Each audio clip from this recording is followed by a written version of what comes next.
Hey everyone, Barry at CTech-review. We've got a lot of updates I want to catch you guys up on this week from the automotive industry. And we've got some fun videos I want to talk about that are coming in the next few days that I did with one of our friends, JB Reviews, on a special vehicle he's got. So let's get into this.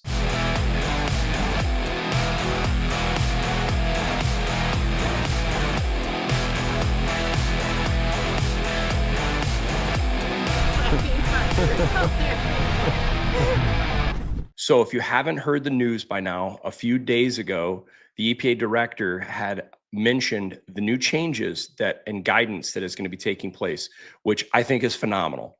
If you've owned a modern diesel vehicle, which I've owned several, and I'm sure several of you have as well, that requires diesel exhaust fluid, how many times have you ran into a situation where you don't have enough DEF on a towing trip, or you're going across the country, or you got farming or agriculture equipment, construction equipment, and the vehicle is going to go into limp mode, reduced power, or something, and you didn't have a whole lot of time to prepare for this because you're in the middle of work. You're not worrying about filling up your DEF tank, that kind of annoying stuff. Just a few days ago, there is a change that is taking place, and this is some of the best news I've heard in a long time. When this was originally rolled out for the Tier 4 emission standards for the US and Tier 2, once you'd run out of DEF, the urea, you would have only a certain amount of time, and in some cases, not a lot of time to get your DEF tank refilled before you start having problems. But there's more to this. If you have an issue with a DEF device, a sensor, a pump, a heater, all of these things could detune your engine, put you in limp mode, or put you on the side of the highway.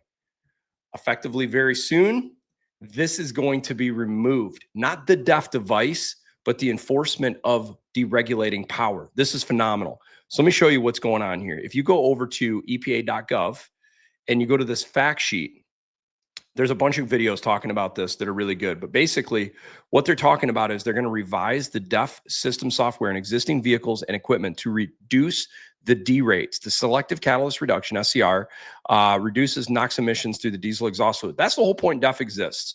It does have an impact on removing nitric oxides. So since 2010, this technology is going to be out. And I'm not going to spend a whole lot of time going through this whole thing, but this is what I want to focus on. They use an onboard diagnostic sensor to detect when the DEF runs out. If detected, the engine control module initiates an automatic derate. An automatic derate rapidly decreases the vehicle's performance. Within 4 hours, the vehicle has a reduced speed of 5 miles per hour. This decrease in performance is intended to ensure compliance with EPA's 2010 on-highway NOx standards.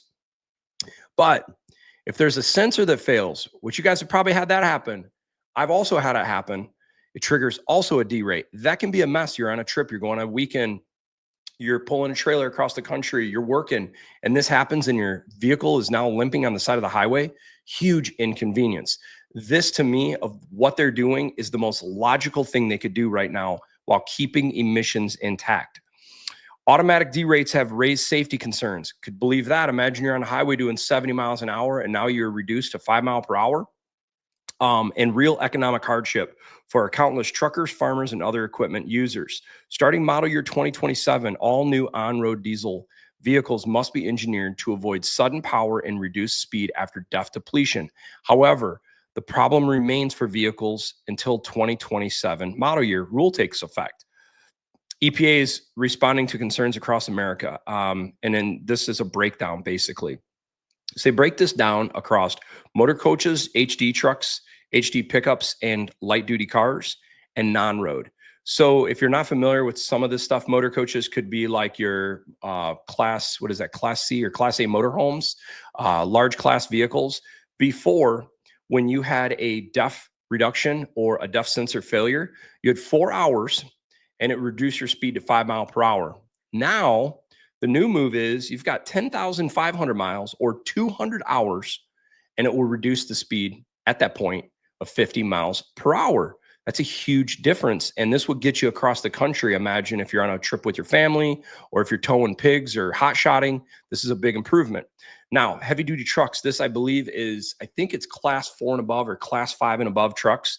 Before, once again, 4 hours and 5 miles per hour. Now it is 8,400 miles, 160 hours, and 25 miles per hour. So that gives you a lot of reprieve.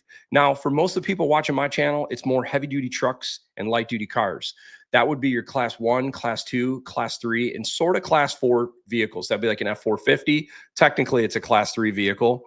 But before, once again, 4 hours, 5 miles per hour for being derated. Now it's 4,200 miles, 80 hours. It does not reduce the torque reduction in 45 miles an hour. So this will give you plenty of time that if you're in the middle of a trip across the country, you'll be able to get to the other side and pick up DEF, or if your injector fails, DEF injector, you could get this vehicle looked at. I think this is a very practical approach to the situation. And then now this is the non-road. Once again, it used to be 4 hours and idle only. Now it's basically 100 hours and 50% torque reduction. So they're not saying you can run indefinitely without DEF, but sort of they are. They're basically saying once you hit these limits, you're going to have reduced power, but you can at least get down the road in a safely manner, not 5 miles per hour. This is a huge step for a lot of Americans, and I'm really glad they're doing this. I'm going to be curious to see how quickly we'll start seeing some of these software updates across the country. I think it's phenomenal, especially think about the shortages and supply chain issues we've had in the country. Did you know that DEF is made from ammonia? Ammonia is also used products for farmers and crops. There were some concerns a few years ago at a conference I was at where the manufacturers that make DEF, they also are in the industry for making for crops. And there's only so much ammonia going across that's being developed in the world. And in a lot of ways, these industries would prefer to sell to the farmers for crops because from my understanding, it's a little bit better margin. So imagine if we start having supply chain shortages and you can't get DEF and it's not easy. This is going to help reduce some of this pain. So I'm really glad to see the EPA doing this. I'll be curious to see what the next steps are. There's been a lot of talk that diesel deleting will be legal again. At this point in time, it's still not legal and federally illegal in 2025. But I think what we may see in the future is if it's not allowed, quote unquote, to be legal, if no one enforces the law doesn't carry a whole lot of weight. I think what we're going to start seeing in the future, the pure speculation, do I think that we'll start seeing the federal government say, hey, you can just delete your diesel vehicles? Probably not, because there's a ton of backlash that could come from that and lawsuits. But what I could see is maybe someone just kind of takes their finger off the law enforcement side and they don't enforce it as much. So that'll be kind of interesting. All right, another topic I wanted to share with you guys. So I just recently did Ford Superduty 2026 order guide is out. If you're looking to buy a new Superduty, you can look at some of the changes that are taking place for 2026 model year. Some good things are happening, actually. I'm happy to see on some of the models. But it's not on Ford.com. You can't go and see this. So you do want to watch my video. I'll put a link down below. And another topic for you high output Hurricane, Ram followers, RHO people, big news has happened in the last week. Boosted Motorsports, as well as I think it's Torque and Tungsten YouTube channel. These guys were at Roadkill Nights with some pretty neat rides, and they had some high output Hurricane engines. This guy, specifically John at Boosted Motorsports, he actually took a ACR Viper and put an Hurricane high output motor in it with a huge single turbo on this motor. He got 850 wheel horsepower. If you haven't seen this video, this is absurd. We're talking over almost 1,000 horse at the crank out of the same engine that's in a Ram 1500 RHO or high level trim levels. Now, are there some differences? Yes, they built the transmission up, but it's still an 8 HP 75 transmission.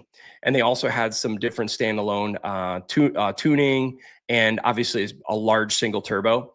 I'm going to actually be at the Dodge booth this weekend checking out this vehicle. It'll be on display. And I'm going to be talking to John about this. I think this is phenomenal. Everyone's been saying, you know, TRX is coming back. That's so exciting. Absolutely. I'm stoked for the TRX as well. I've been saying all along, it's just a matter of time before someone takes this high output Hurricane and makes this the American 2JZ. The fact this thing's been out less than a year, and now you've already got someone pushing 850 wheel horsepower on a dyno. And actually for Roadkill Night, when he actually raced this, they actually added another 2 pounds of boost, and they approximated 2 pounds of boost would actually jump this to more like 920-ish to 930 wheel horsepower on a stock internal engine of a high output Hurricane. Phenomenal. I cannot wait to see what's going to come of this. Anyhow, guys, there's going to be a video on that coming as well here shortly. Plus, our friend JB, him and I got some fun stuff coming in the next week where we're kind of talking about the industry, and we just had a real great meetup this week, and it was a lot of fun. I got to drive his car. Man, I got a video coming on this. I've owned Corvettes in the past. I think they're phenomenal. This Z06 is awesome. I'm telling you, just blew my mind. Is it the fastest vehicle out there? No. But the whole experience of this is exactly what I want in a fun car. It's that visceral fun feeling. It's still wicked fast, and it's just a riot. Look at beast mode. So anyhow, I hope you guys enjoy that video. That'll be coming here soon. Hey, I hope you enjoy the video. If you do, feel free to like and subscribe. Thanks for watching.